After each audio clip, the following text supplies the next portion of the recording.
next episode of the Live Motocross Podcast. I'm Sophie McGinn, your host, and today we've got a bit of a bonus episode with our HL boss, Gareth Hockey, about all the good news for the British Championship. Gareth, welcome to the podcast. It's nice to be back, so. Again. There we go. So we had some mega news in the world of motocross the past couple of weeks with RHL. How are you feeling about it? Excited, tad nervous, to be honest. Yeah, and it's going to be great, isn't it? Let's be honest. Mm-hmm. You know, it can only get better. This is it. And if you had some quite good feedback from everyone, as in teams, as in riders?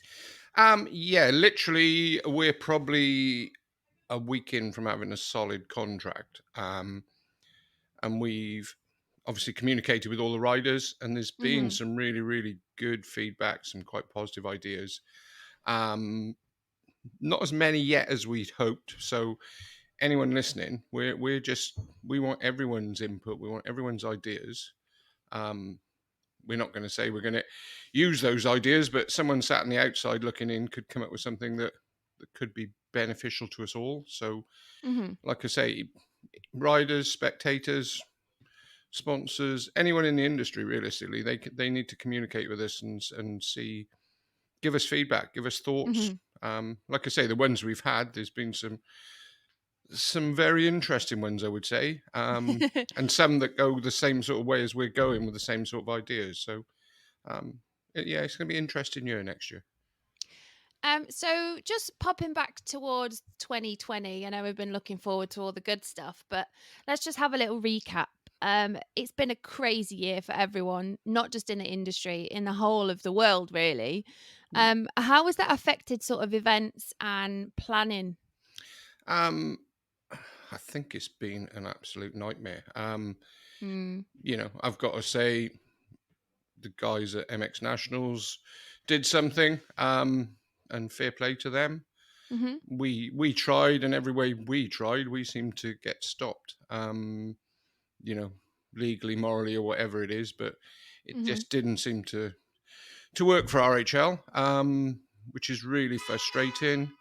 And it's like the beach race, that we were there, we were running, everything was in place, and unfortunately North Somerset Council had to make the call, and it's really affected probably me more than anyone, especially with the beach race, because it's like 38 years of my life. So, I think as Gareth Hockey, I probably need to apologise to lots of people around me, family and bits and pieces, because I think I've been a nightmare since August. So, but like I say, 2020's done, isn't it? So we've just got to look at it.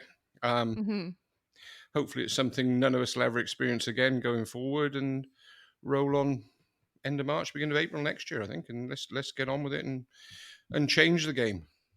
This is it. Now, obviously, RHL has got the running of the British Championship for next year. Run down some of the classes that we've got going on in case people haven't seen it online. It's more run down the classes we haven't got, isn't it? So literally, RHL already had an agreement with the ACU for all the youth side. What we've done now is, and what this has allowed us to do is, the one you're quite passionate about, we can bring in the official ladies British Championship for 85 and for open, I suppose you'd call it, with the ladies. Yeah. Plus, obviously, MX1 and MX2.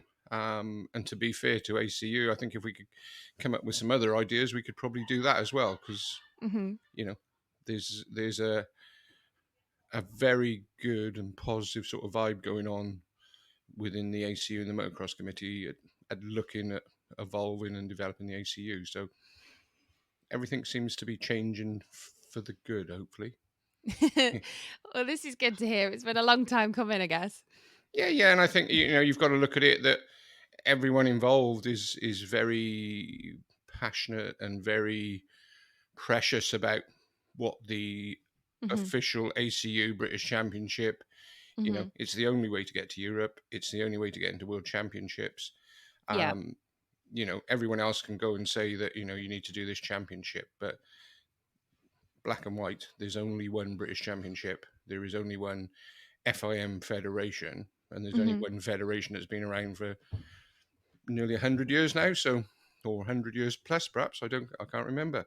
But, that I think that's what people need to look at, and sort of realize Mhm. that, the people at the ACU, mostly volunteers, and are very protective of what they've got, um, which, Mhm. which sometimes hasn't worked to their advantage. And, I just think now is a chance for it to modernize and change and move forward, hopefully.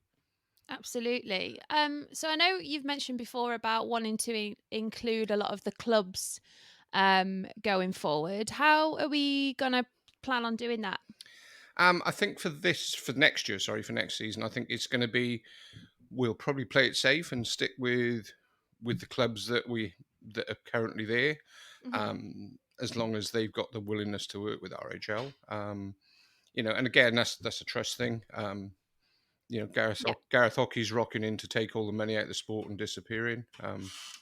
I've tried that for 25 plus years now, and still haven't found that bit of money. So I don't know. Um, and like I say, I think once we get this year out the way, because our aim is to make it work for clubs, Mhm. both financially as well as with spectators and everyone involved. Yeah, Because exactly. then what we would like to see is we've got 10 or 12 clubs, because there's Mhm. good new clubs out there, and then Mhm. it's like, for me, I'm passionate to go to Ryder, where the Yeah. evening meetings used to be, because like back 10, 15 years ago, there was, what, 10,000 people on a Wednesday night. I'd go and watch it. Yeah, yeah. The club is fantastic. They own all their ground, and Mhm. that's one club. I've got Stuart now, Stuart Flockhart up in Scotland, working with the SACU. Yeah. There's tracks popping up in Scotland that look mega. Um, Yeah, yeah. and like we'll go to Scotland next year. We'll run an event, but I think the following year we could be in Scotland 2 times at least. Um, Yeah. but like I say, I think, and again with the clubs need to give us feedback and work with us. Mhm. Because my aim would be that I've got 12 clubs running 12 rounds, and we're doing all our stuff in the background to just make it better for everyone. Yeah, absolutely. So I know you've been really passionate on making the championship quite inclusive for people. Um, how do you think that's going to go forward, sort of in 21 and obviously 22, to bring more people into the championship? Um, I think 21, because of COVID, and I think Mhm. just the way the world is probably going to be a little bit difficult. Mhm. And I think a lot of people will struggle to understand the RHL way. Um, Even I think you have. It's like, Mhm. when we do an event, we ask everyone for a good, bad, ugly. Yeah, yeah. We don't tend to look at the good, being honest. We look at the ugly, because that's where we see the improvements can come. Mhm. Um, and I would say it's always felt to me, as someone organising a British Championship, that's a bit exclusive. Mhm. So, and exclusive in the fact that the ACU guys do their bits, the clubs do their bits, and Mhm. the teams sort of do their bit, their thing.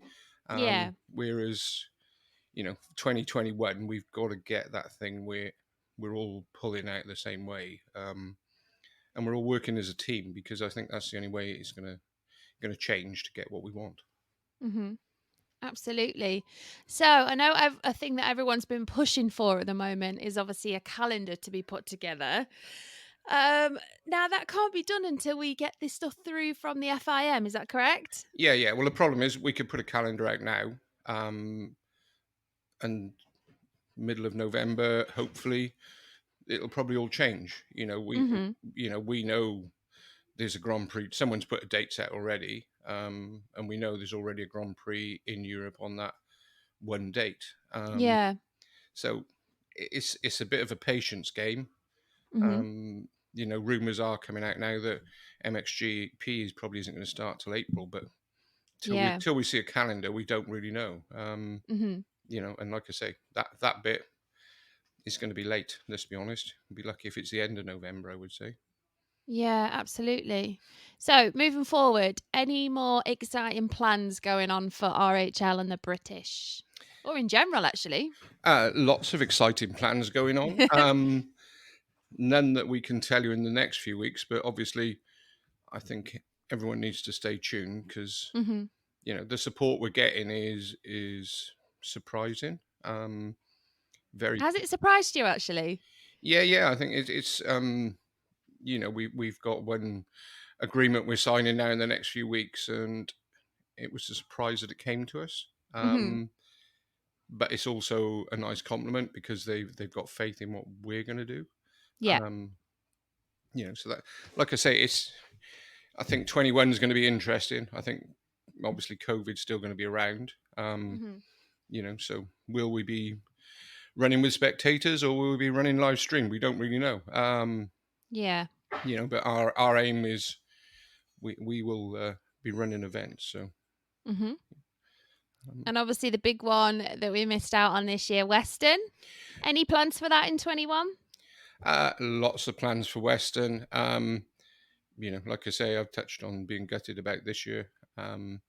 So I hmm think everyone needs to wait and see. And again, I think um, I've got an MCIA meeting tomorrow with the industry, hmm and there's been some good conversations of how perhaps the motorcycle industry would like to get involved with hmm Western, hmm because it doesn't appear that there's going to be a dirt bike show anymore. So we're all thinking perhaps we create something around the beach race, see what we can Yeah. do there, which that would be nice because I think the manufacturers and the people from in the industry that come to Western hmm know what's there and know what's available. So it's just persuading a few others to turn up, which again that seems to be quite positive. So Yeah. we'll see.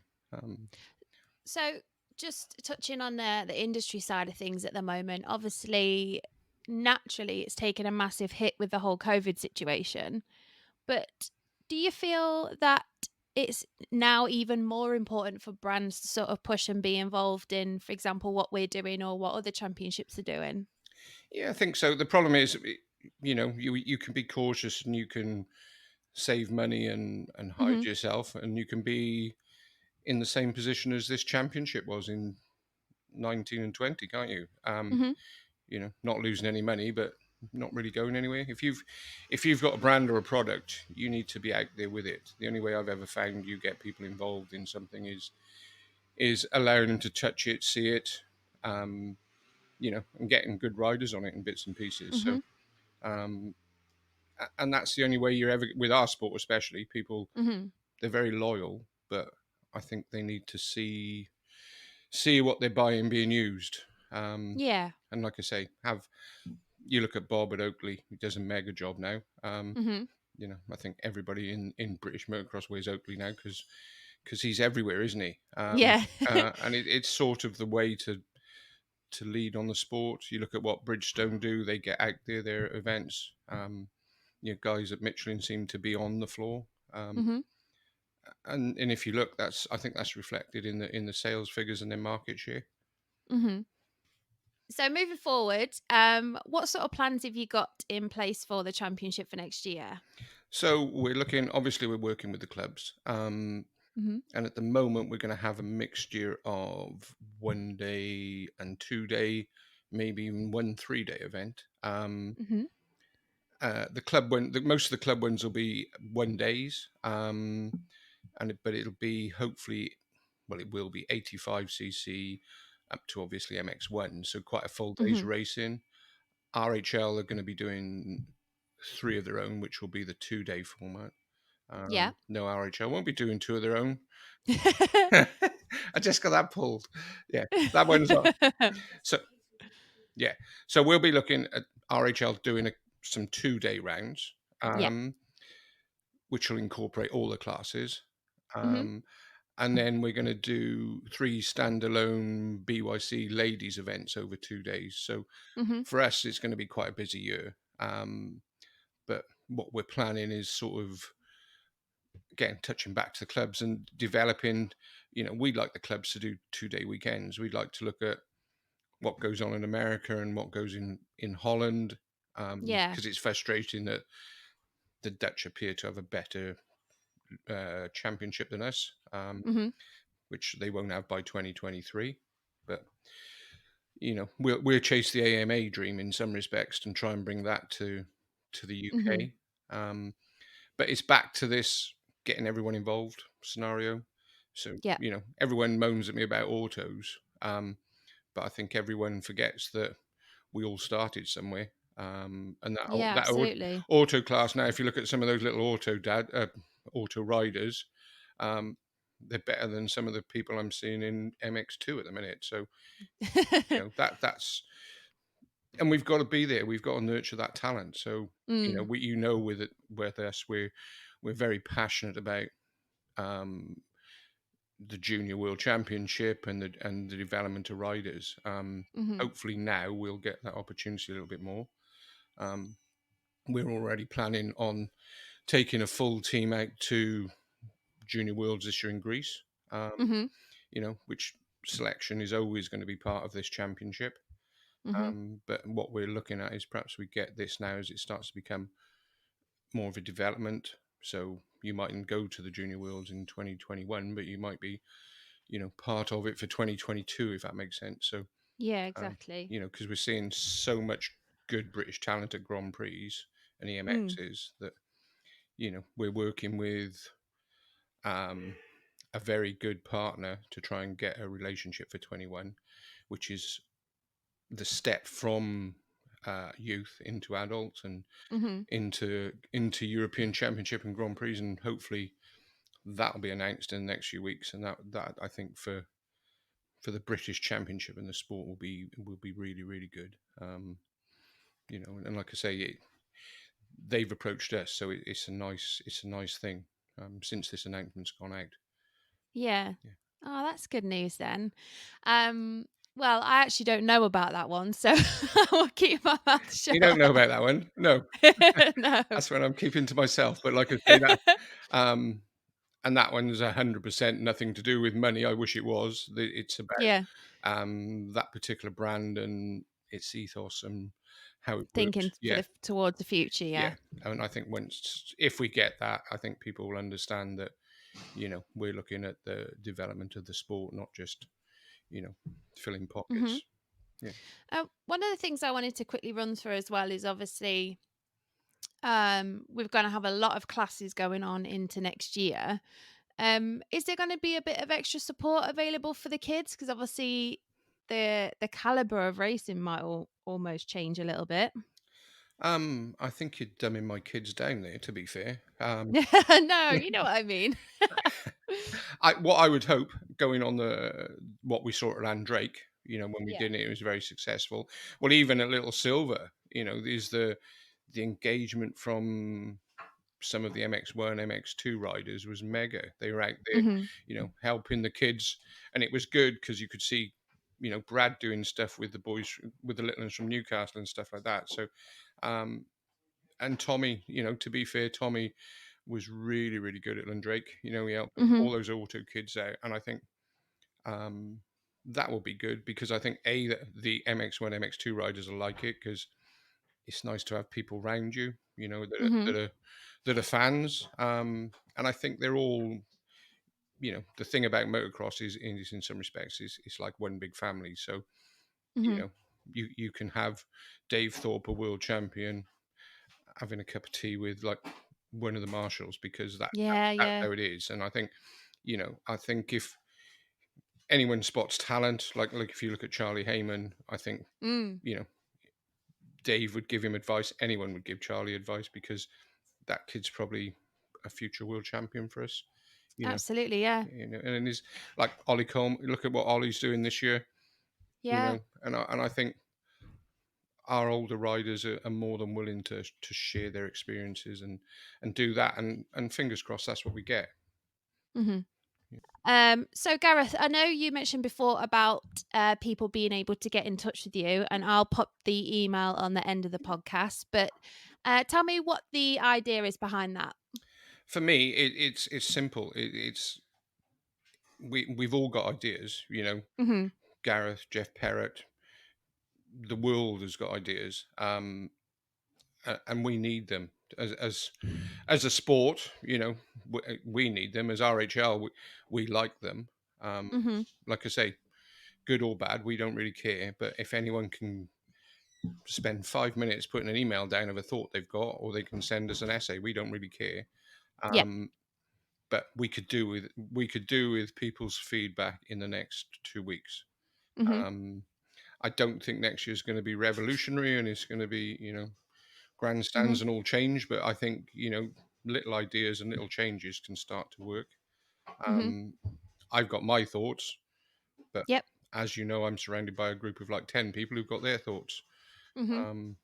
which sometimes I find a little bit difficult as boss. But we have to look at it and see what works for the sport. So, Yeah.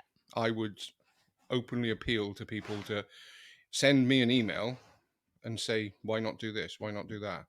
Mhm. And we'll look at it all and we'll see what we can change. But, please get in touch. Please don't be scared to come and speak to us. At events, we're there to be spoken to nicely, Absolutely. not abused, but we don't mind being, if someone wants to come and sit down and speak to us, they will. And I think that'll be something that we'll look to develop, being honest with you, with the teams and with the riders, Mhm. is we'll have quite open dialogue through the weekends. Maybe all sit down and talk. But Yeah. Well, that's great news. That's really good to hear. yeah, So I think, Gareth, that'll wrap us up for the special episode of the Live Motocross podcast. excellent. And we'll be in touch in a few weeks with some more ideas. Defo. Thanks, Bye. Gareth. Bye. There we are. So that rounds up a special bonus episode of the Live Motocross podcast. If you want to get in touch with Gareth and let him know your thoughts or have any questions about the British Championship going into 2021, his email is gareth.hockey@rhlactivities.com. So put all your thoughts in an email, send it over, and the guys will be in touch with you pretty soon. But in the meantime, stay tuned to Live Motocross, where very soon you can win some Wolf Sport goodies. See you then.